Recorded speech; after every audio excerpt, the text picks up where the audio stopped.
Kalau mau sub boleh, enggak juga nggak apa-apa. Artinya ketika kita melihat piktogram seperti ini, artinya ini sangat-sangat berbahaya khususnya di pernapasan.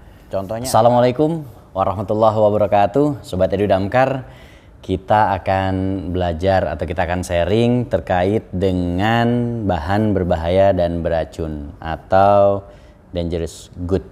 Nah, nanti kita bahas seperti apa itu. Coba nanti kita akan perkenalan dan seperti apa sih kita mengenalinya.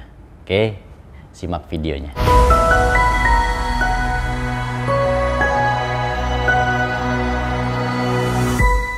Menurut PP 74 tahun 2021 bahwa dikatakan bahan berbahaya dan beracun itu adalah bahan yang mempunyai sifat atau konsentrasinya atau jumlahnya baik secara langsung maupun tidak langsung dapat mencemarkan, merusak lingkungan hidup dan dapat membahayakan lingkungan hidup, kesehatan dan juga kelangsungan hidup manusia serta makhluk hidup lainnya.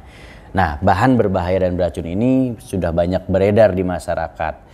Tetapi masyarakat mungkin atau kita sendiri sebagai seorang penyelamat atau pemadam kebakaran belum begitu memahami terkait dengan bahan berbahaya dan beracun tersebut.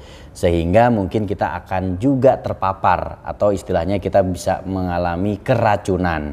Nah, masuknya tubuh melalui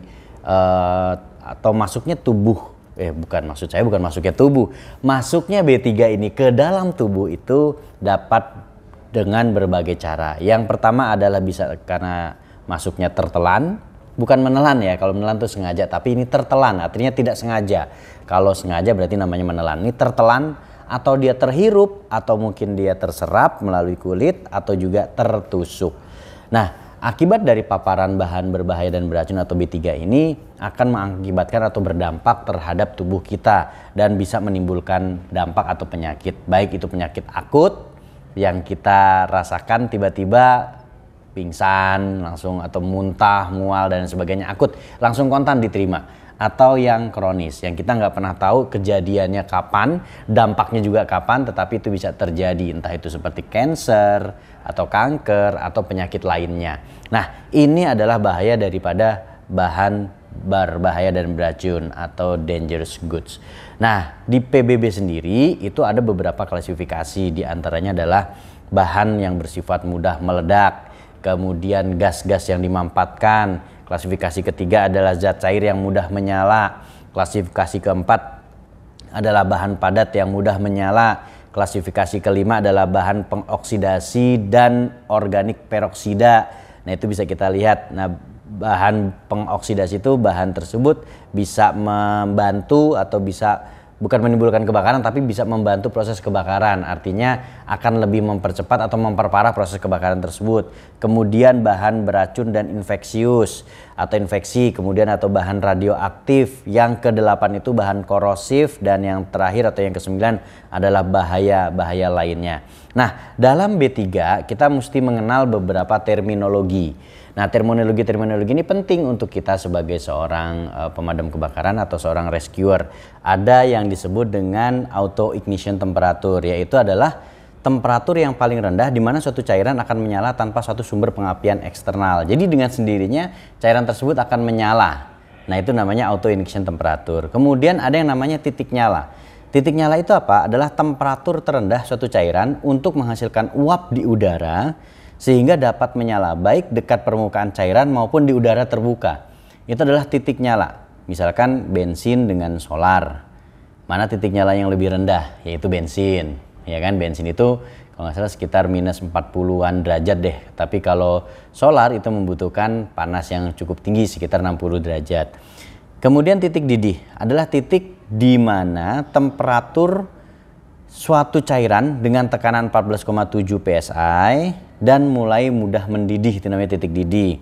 Kemudian ada namanya istilahnya asam basa, derajat keasaman dari suatu bahan kimia. Ada juga LEL, UEL adalah batas bawah atau batas atas suatu bahan yang mudah meledak, yaitu konsentrasi minimum uap cairan di udara dengan persen di mana suatu cairan tersebut dapat membentuk suatu campuran yang dapat meledak.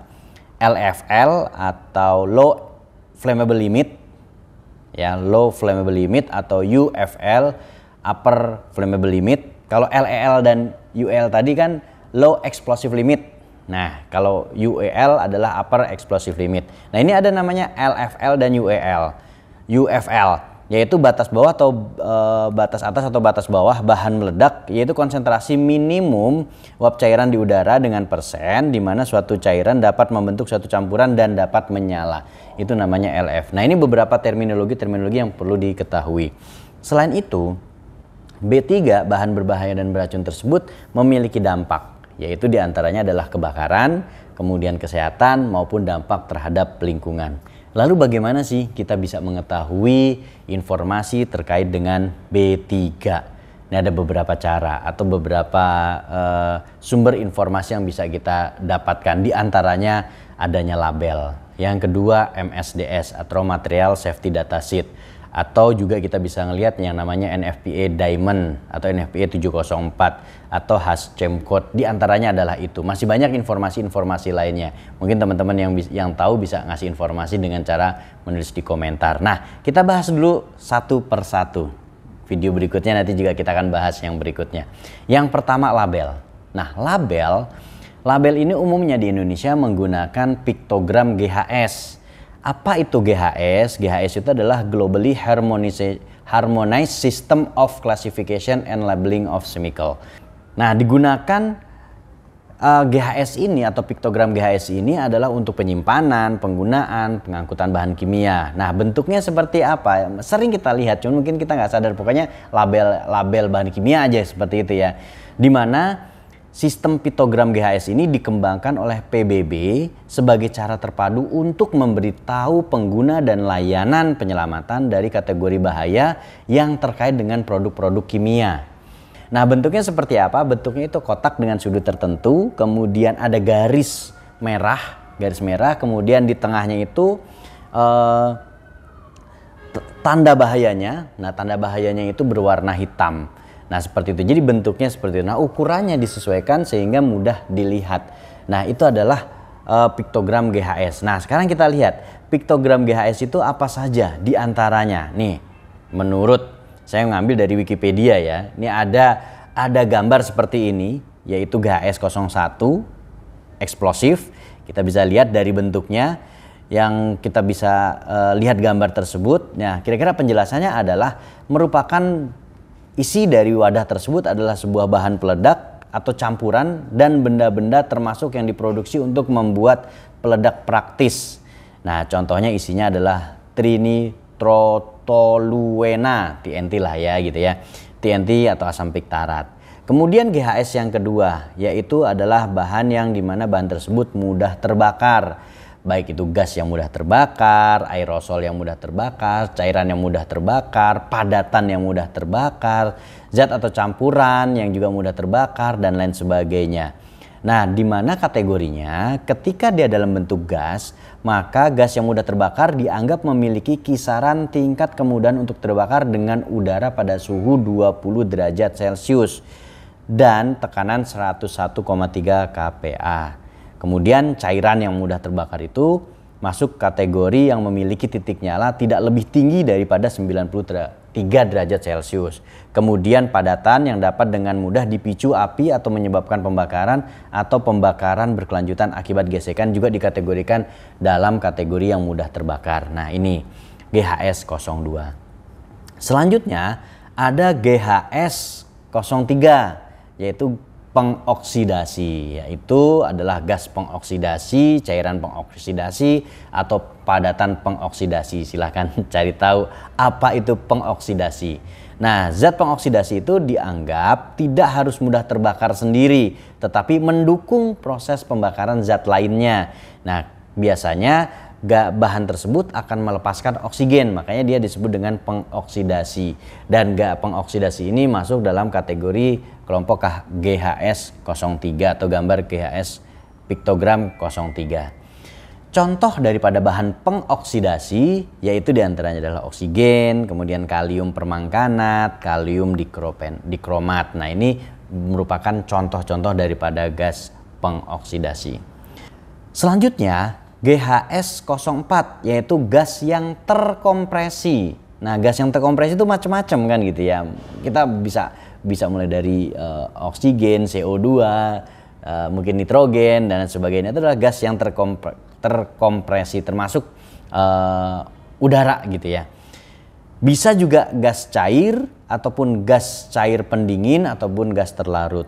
Kategori ini mencakup gas cair yang terkompresi, tercairkan, terlarut dan berpendingin. Nah, ini contohnya adalah silinder gas kompresi bahan bakar gas cair. Nah, itu seperti itu. Oke, selanjutnya adalah GHS 05, korosif. Nah, ini masuk kategori korosif. Korosif terhadap apa? Korosif terhadap logam. Itu masuk kategori 1. Juga digunakan untuk menunjukkan bahaya bagi kesehatan manusia. Kalau kita ngelihat ada gambar seperti ini, maka logam saja korosif gitu, apalagi kepada kulit manusia itu seperti apa.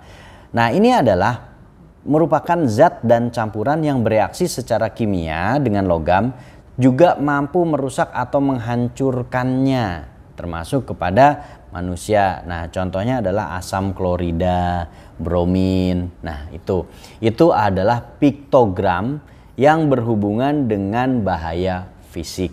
Oke ya. Nah, piktogram bahaya fisik itu apa saja? Nah, ini. Kemudian juga ada piktogram yang juga berhubungan dengan kesehatan. Mulai gambar seperti ini, kita lihat ada tengkorak di situ, kemudian di dalam kotak berwarna merah. Nah, itu adalah GHS 06 yang sifatnya beracun, atau istilahnya bahan tersebut memiliki toksisitas yang akut, baik itu melalui oral, tertelan, melalui kulit, terserap ataupun terhirup inhalasi. Nah, ini adalah bahan kimia yang menyebabkan kematian jika tertelan, terhirup atau terserap oleh kulit. Contohnya adalah asam hidrofluorat, bromin, asam hidrosianat. Nah, ini adalah bahan-bahan beracun, masuk kategori GHS 06, beracun. Nah, kemudian ada GHS 07, berbahaya. Ya, kalau kita lihat adalah gambarnya seperti itu, dalam kotak warna merah, kemudian ada gambar tanda seru, artinya itu berbahaya.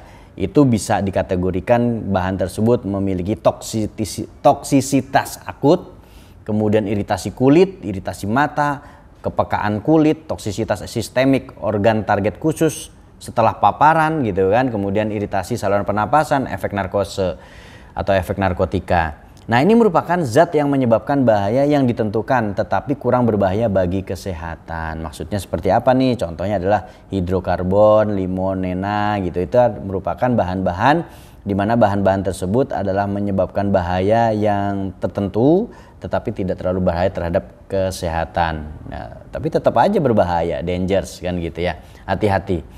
Kemudian GHS 08 yaitu bahaya bagi kesehatan. Gambarnya seperti itu. Ada gambar sketsa manusia di situ, kemudian di tengahnya ada gambar bintang yang bukan bintang ya atau apalah itu yang menandakan bahwa kayaknya sih kalau dada ke atas berarti kan paru-paru ya gitu ya.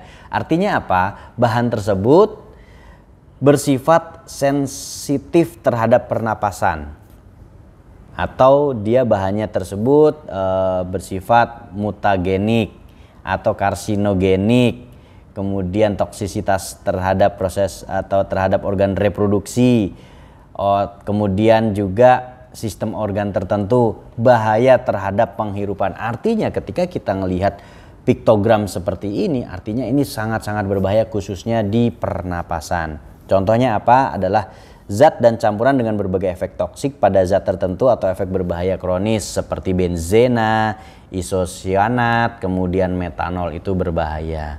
Nah, kemudian ada piktogram terkait dengan bahaya lingkungan. Kalau kita lihat ada gambar di tengah gambar merah tadi atau di gambar kotak tadi seperti ada pohon yang kering, kemudian ikan yang mati, pencemaran lingkungan lah gitu ya kira-kira. Nah, itu adalah GHS 09 di mana bahaya bagi lingkungan. Maksudnya seperti apa? Ini adalah penggunaannya untuk bahan akut terhadap lingkungan perairan, kemudian bahaya kronis terhadap lingkungan perairan, toksisitas lingkungan. Nah, ini biasanya bahan tersebut zat yang memiliki efek negatif akut atau jangka panjang pada organisme perairan. Nah, kalau teman-teman lihat mungkin ada mobil tangki di belakangnya ada gambar seperti itu adalah bahaya bagi lingkungan, masuk kategori masuk kategori dari piktogram GHS 09. Contohnya adalah natrium hipoklorit, insektisida, amonia dan lain sebagainya. Oke, ini dulu penjelasan terkait dengan B3 sampai pada label. Besok kita akan lanjutkan pada MSDS mungkin ya. Atau apa ya? Oh iya, MSDS. Bisa kita akan lanjutkan pada MSDS. Oke, terima kasih. Semoga bermanfaat. Kalau mau sub boleh, enggak juga enggak apa-apa. Wassalamualaikum warahmatullahi wabarakatuh.